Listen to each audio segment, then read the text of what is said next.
There's something wrong with the word lazy. Think about that for a second. Kuzan, a man who could freeze an entire ocean, walks away from the highest seat of power in the Navy, and the word he picks for his own justice is lazy. Not free, not flexible. Lazy. Like he can't be bothered. Does that sit right with you? Because it never sat right with me. So I went down this rabbit hole, and here's what blew my mind. In Japanese, Kuzan's motto is literally pronounced Darakakita Seigi, and while that translates as lazy justice, there's something the translation loses. Among Japanese readers, a long-running interpretation keeps coming up. That Darakakita isn't describing weakness.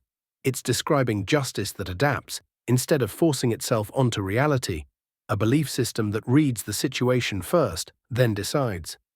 Not a system that decides first and calls it righteous. Here's the part that got me. Oda-sensei confirmed in his SBS column that Kuzan chose this. He didn't drift into laziness, he clawed his way toward it.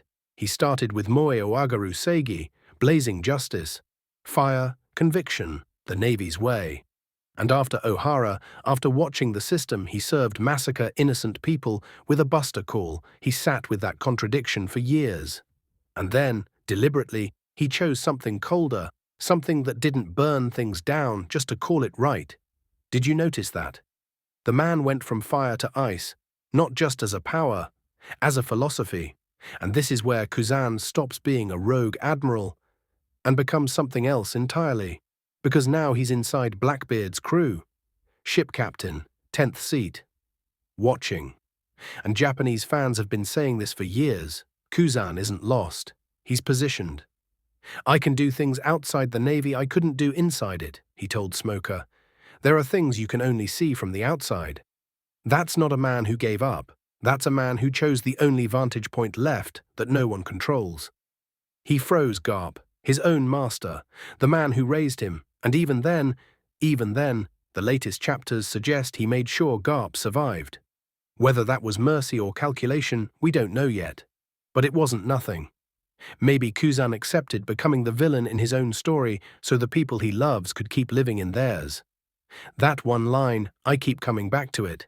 Because if it's true, the laziness was never laziness. It was patience. The stillest kind of conviction there is.